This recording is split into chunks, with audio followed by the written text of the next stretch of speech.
Welcome to another edition of Jazz Smack Postgame, where the Jazz played at home tonight against the Portland Trail Blazers, and quite honestly, came away with a shocking win. Let's talk about it.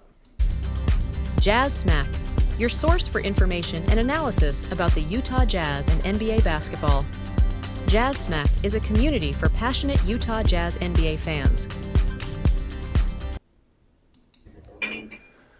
So I think most people who tuned into this game tonight and most people who have followed the Jazz for this past year and maybe the past 3 years since we've gone into this total rebuild would expect the Jazz to just throw this game tonight, and that's what I was expecting, and they obviously didn't do that.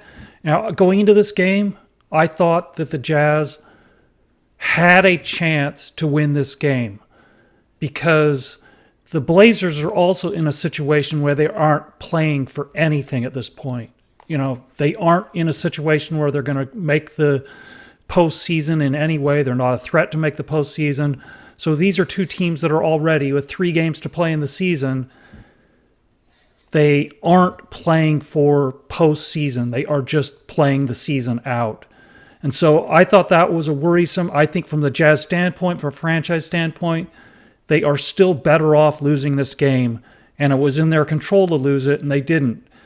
Now, I'm not going to speak bad for them because obviously all the players were very excited to win the game, and they were passionately in it to win it. So I'm not going to criticize that.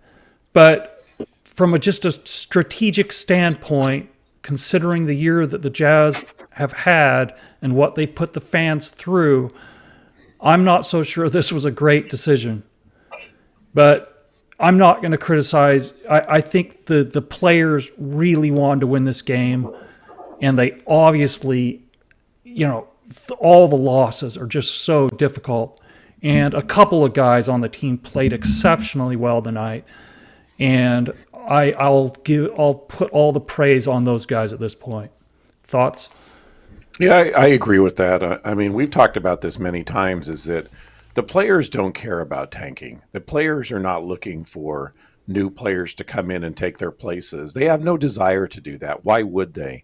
And that's where, as an organization, you have to align incentives, because the players are going to try to win every game, right? That's what we want them to do. They wouldn't be an NBA. And we're actually very disappointed when we see players that don't play that way every time. So that's when, it's really on kind of the coaching staff and the ownership and the GM to say, we're going to play players so that we achieve our objective. Like we're going to select players. Now, I got to tell you, looking at who played, it's pretty hard to select other players to do worse than, so it was a very challenging thing for Hardy tonight, because who do you play? Honestly, if you're trying to lose, which they are, who do you play different from what they did tonight? Yeah. So I do think it was tough on Hardy too. Yeah. Yeah. I mean, I knew this was a problematic game just because, the Blazers are in a really rough spot, as are the Jazz, and they want a good pick as well. Now, they aren't in the Jazz position where they're in the top 3 position, but they're not in a great position either, and they're obviously trying to build their roster just like the Jazz are trying to build the roster. So it was just a really tough space. And even tonight, like Colin only played 19 and a half minutes tonight, and they specifically didn't play Colin because they wanted to give the other guys a chance to to not necessarily win the game. And that was the obvious intent with limiting Colin's minutes. Now, on the other hand, Brice played really well, Kyle played really well, and so they had some of the really first and second years players who really stepped up and played great basketball considering the state of the Blazers roster as well. So it's just a really difficult place. And I know there's going to be a lot of people out there who have really invested a lot of time and energy into the Jazz that aren't going to be happy after this game. And I completely understand that as well. I get it. Yeah. And before we look at the box score, because I'm one of those, right? I'm one of those that's not happy right now. So but like if you're going to think about the players that were available to play, what and you wanted to lose, which 5 players would you give heavy minutes to? Like, just think about it, and then you're going to go to the box score, and then we'll see, like, okay, how did Hardy do? Yeah. Yeah. Well, So let's give me look your at. players Well, before. I mean, offhand, I have to think about it for a minute. Okay, Going through the give me three. off, Give me three. obviously Sheboy, Okay. Springer. After that, Juzang maybe. Okay. So I would Micah, say yeah, Micah, okay. Svi, yeah, Okay, yeah, there you yeah. go. So let's see. So I agree with those, except I'd probably throw Keontae in there too, just because we know Keontae's inefficiency. But let's flip to the box score and see how you did, or see how Hardy did consistent with that. So Springer, 38 minutes. Ding, ding, ding, ding. Okay, that was great, right? So Hardy's right onto that. Potter, 27. Okay, not as many as he could have had. Svi, 22, not as many as he could have had. Oscar, not as many as he could have had. And Juzang, 33. So Juzang and Springer, you were dead on with. And I agree with you. If you were trying to lose, those other 3 should have got more minutes. And so if you could criticize Hardy, that's probably the criticism there, is that we know Flip is good. We know Sensabaugh is good, are NBA players now. So you gave them heavy minutes. You could have shifted them to Potter, Svi, and Sheboy. Yeah, and Sheboy, to his credit, he played actually, his numbers in this game are really good. I mean, 19 minutes, and he goes 7 for 14 from the field, 3 for 5 from the free throw line, 7 offensive rebounds, 10 rebounds overall, and 17 points. So it's not like he dogged it in only 19 minutes of play. Those are some unbelievably good numbers for really a first year NBA player. For all intents and purposes, that's what he is. I know that he's been around longer than that, but this is the first real chance he's actually had to place, here and there to place some real NBA minutes. So, it was just a difficult spot. Like I said, Portland is in a situation that's similar to the Jazz. So there's not a lot of incentive for them to win the game either, and they're purposely playing guys who, I mean, they have a lot of guys sitting as well. Grant and Simons and all those guys are also sitting, just like the Jazz are sitting all their guys. And the Jazz, they sat Isaiah tonight as well. Isaiah didn't start as he usually would, and there's purpose behind him sitting.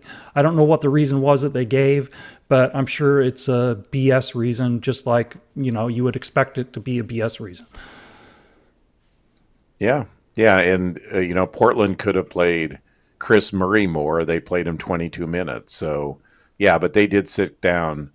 All of their guys that were good, or their better players, other than Klingon, and Sharp played. So Sharp's a good player. Kamara's a good player, but still, they sat down their veterans. So they were clearly trying to lose.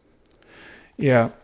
So anyway, let's look at the box score. Like I said, Brice and Kyle, I mean, they stepped up big time, and Brice made some big threes in that second half. And like I said, I mean, Brice was shooting.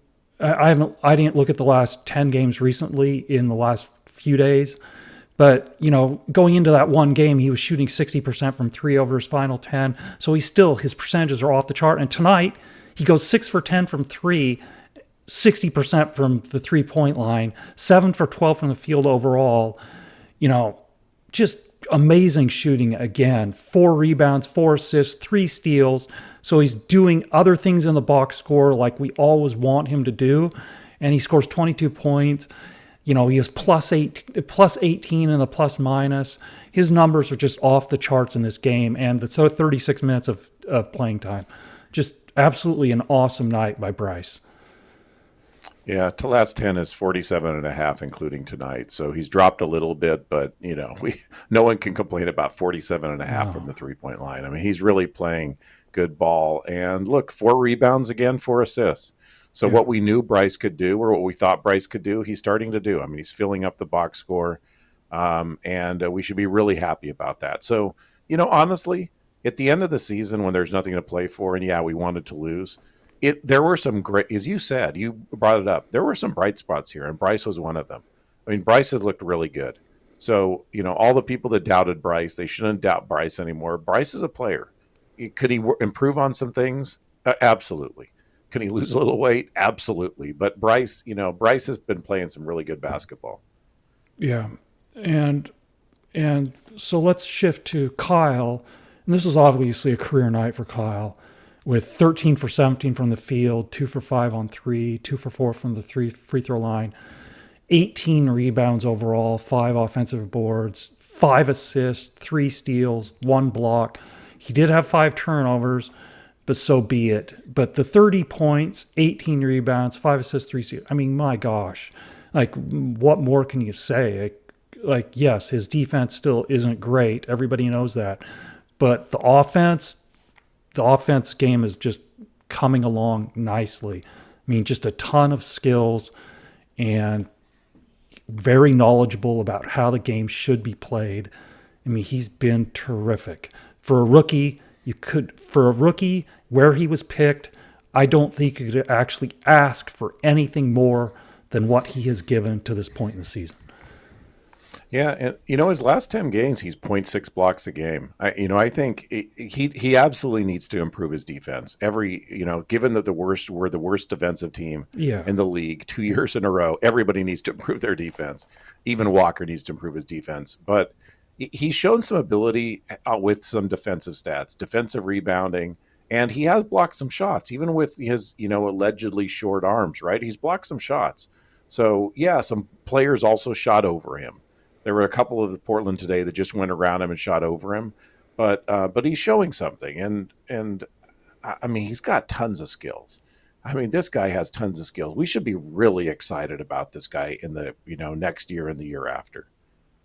Yeah, and I sincerely hope. I mean, we'll see what the draft does and who we get, but I sincerely hope that Hardy shifts his offense, and one of the things he implements for next season is putting Kyle at the high post and putting some offense through him, because I think that would help the team immensely and help them diversify their offense. And it would also put the ball in a playmaker's hands, which Kyle is.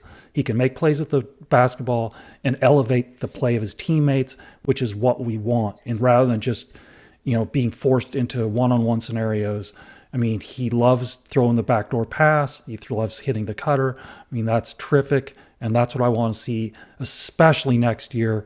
Now that the Jazz know what they have with him, they can adjust the offense, I hope, and actually utilize what Kyle has to offer more so than they did this year. Yeah, the guy that we talked about on a prior podcast, Sabonis on Sacramento, how good he is at that. The difference in Sabonis is that he's a reluctant three-point shooter, above the break three-point shooter. Kyle is not. And so if you play him there with his three-point skills, with his ball handling skills, I mean, man, he is going to be really, really hard to guard.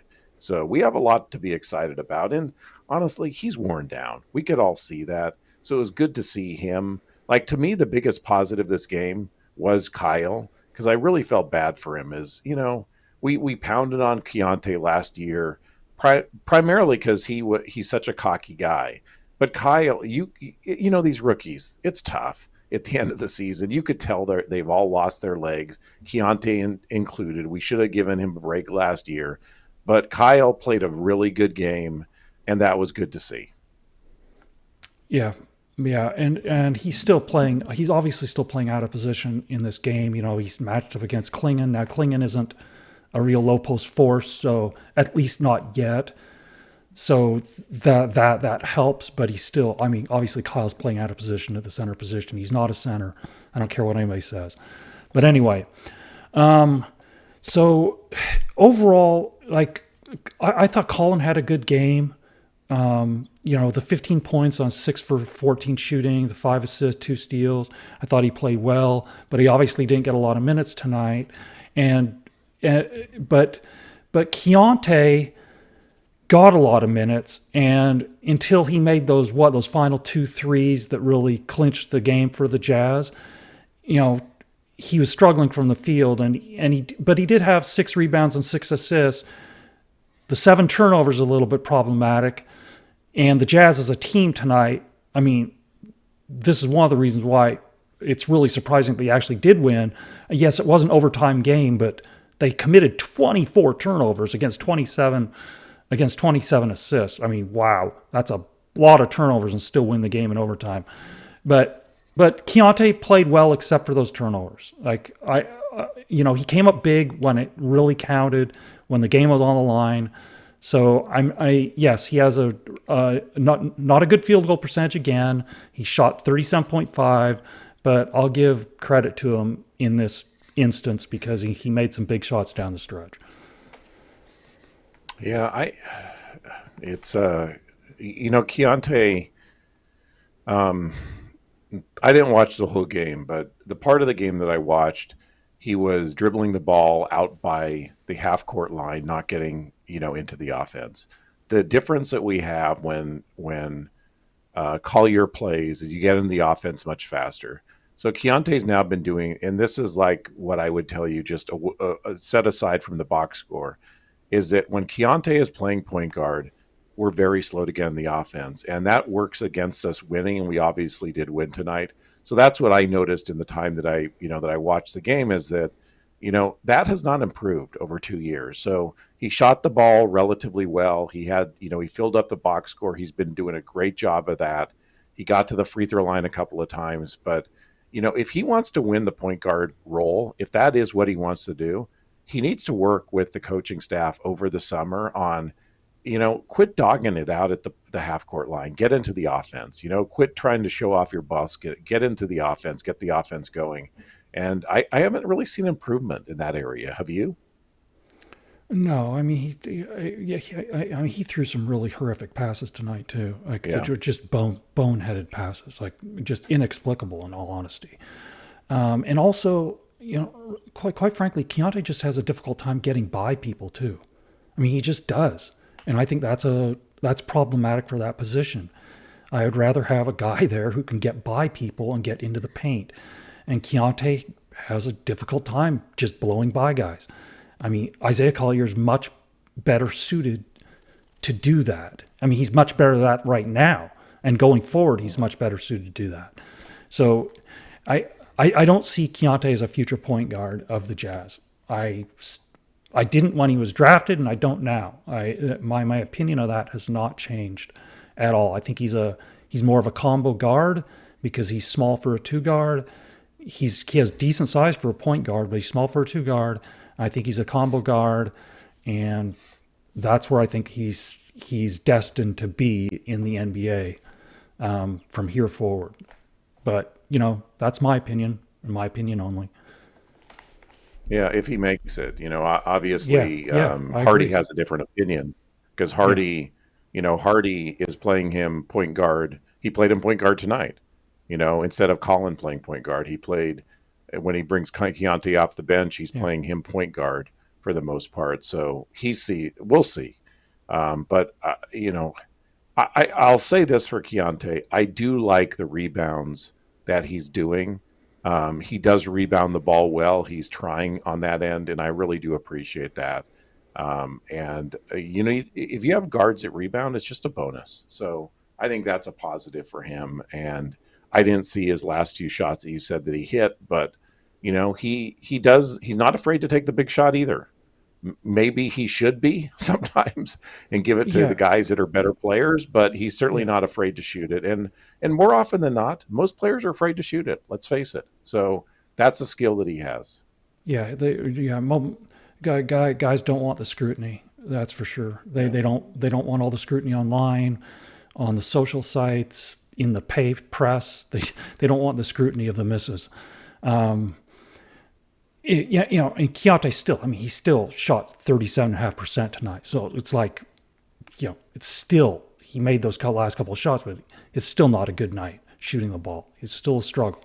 So anyway, so Johnny also shot the ball well tonight overall, 4 for 9 from the field, 2 for 5 from 3, 4 for 4 from the free throw line.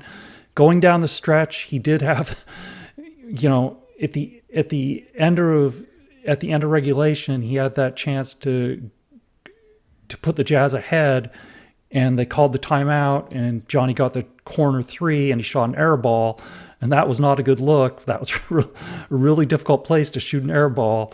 But, obviously the Jazz ended up winning the game anyway, but, he missed that shot, and I'm sure that he's going to kick himself because not only did he miss it, he missed it badly. That was a brutal miss in that situation because he had an open look at it, and he just shot it long. But anyway, overall, he had a nice positive night, plus minus good, 14 points on nice shooting, 5 rebounds, 1 assist, 3 steals. So good night for Johnny again. Another one of our young players who's trying to find his way. So these last few games where he's gotten all his playing time certainly helped. Yeah, I agree. I don't have anything else to add, but I agree. All right. Well, I don't really have anything else to add for this box score. To you? Let me bring up one V with you. When playing earlier in the season, and he filled in a couple of times, and got some decent minutes. Like he was getting like 0 minutes, like DNP for like 5 games in a row, and then he gets some decent minutes. What did you think his upside was at that point in time? Which player? Like Svi. Okay. Like, what did you think his upside was? Did you say, like, look, this guy is much better than I thought he was?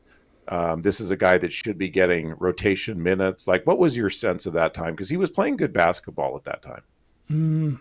Well, I think he's more closely related to what Clarkson does than what I would like to see him do. That's my assessment of him. In his shot selection, he can shoot it.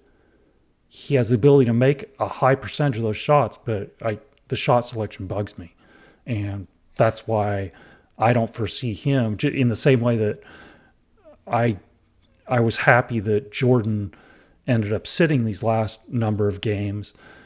I'm not opposed to Svi sitting as well, just because I don't see any role for him moving forward because I think the shot selection is just atrocious. So let me say this, and I'm going to criticize myself on here. I thought he was much better than he is. Click on him and let's look at his yearly statistics.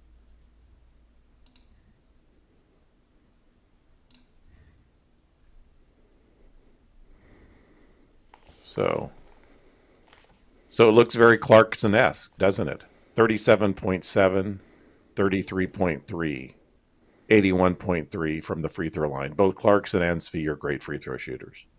But that looks very Clarkson-esque, right? Low field goal percentage, low 3-point percentage. You shouldn't be shooting 3-pointers if that's how you shoot it. He got on this hot streak of a couple weeks, and I'm like, man, why is this guy not playing? He can play. Yeah, sort of, right? But, I mean, you look at his seasons before that, he was over 40% from 3. So, as you said, he has the ability. It's just shot selection. Now, maybe you take the position this year that every time he got in there, he was trying to gun because he was just trying to show that he could play. Because his inconsistent minutes with Hardy, et cetera, maybe that. But based upon the stats for the year, it's not good, right? And 41.6 last year, not good, right? I mean, I think in today's NBA with all the 3-point shots, you're shooting 44 overall. You're not a Colin, that level of efficiency, but that's not bad. I mean, there's a lot of players that because they shoot so many threes. But if you're 37 or 41 last year, that's not great, right? So he is very Clarkson-esque, probably without the upside, because Clarkson, the one thing about him, he's inefficient, but he can get a shot off against anybody. He's got a knack. That's a skill. And Svi doesn't have that. So I guess my hope is Svi's not one of our guys on our team next year. Yeah. In defense of Shizvi, he has shot better in the past. Like the 3 point percentages in previous season, he shot a lot better than he shot this year.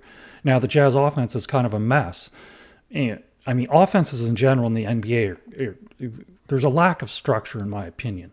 But the Jazz offense is particularly because of the way that the Jazz are trying to develop young players, lose games. I mean, it was really a mess this year, even a mess more so this year than the previous 2 years.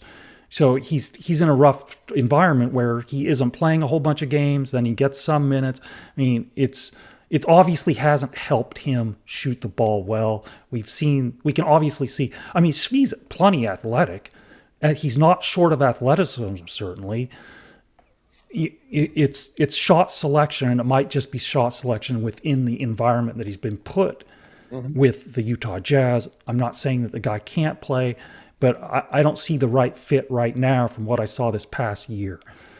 So anyway, well, the last thing then is let's look at the Tankathon. Obviously, this is like the main headline of tonight is, the Jazz won this game, so now they're both Washington and the Jazz have 2 games left, and they're tied in the number of wins, tied in the number of losses. So most likely, I mean, there's no way that the Jazz can go in. They cannot win another game. I mean, I said that previous to this win, but now it's like there's no way they can go in without at least a coin flip for that top spot. I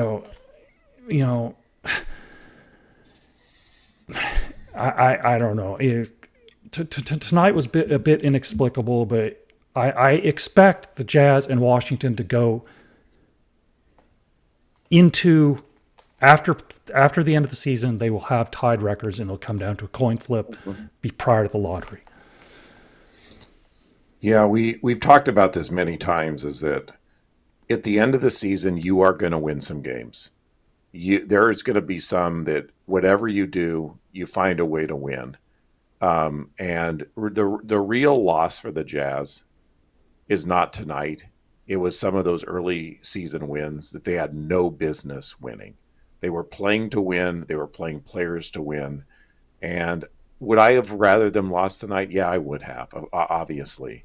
But we looked at the box score. It's really hard to change who they played other than playing Svi more, other than doing some things and change the outcome. I mean, we really did try to lose this game for the most part, but you won some games at the beginning of the season you should not have won. And you played those players to try to, win. And that was sad. Here's the other thing. The team, the team, and looking at those rankings, that really just grates at me. But they grate at me because they're much better at playing the game than the Utah Jazz are. They're much better. Who in the top 10 just really annoys you? And it's probably multiple ones, but who in the top 10 really there's a annoys bunch. I mean, Philadelphia, obviously. I mean, Philadelphia. Okay, that's one. I mean, they've had all these high. I mean, that franchise is a joke. And New Orleans been bad a lot. I mean, Charlotte's been bad. I mean, Washington's been bad. Like all these teams just are bad season after season. And then San Antonio is number 8 because they started to. That's the one. Yeah, That's obviously. I mean, look, they got the number 1. They got Castle at number 5. They had the number 8 pick last year that they traded away, and now they're 8th slot. We tried to lose for 2 seasons. We were 9th and 10th. 2 seasons. This team that already got the number 1 is playing the game better than we are, right? They're in 8th spot right now, and we were allegedly trying to lose for 2 seasons, wasted 2 seasons, and got 9th and 10th. And I see that, and it just irritates me. Does it irritate me that San Antonio? No, it irritates me that they could figure it out and we can't. That's what irritates me. We wasted 2 seasons. Now, I honestly think Taylor Hendricks is going to turn out to be a stud. It does away from the fact that even if you thought Taylor Hendricks is the guy you wanted to get, you could have traded probably 3 first-round picks to go from number 2 to number 10 and take him if we just would have played the game better the last 3 seasons.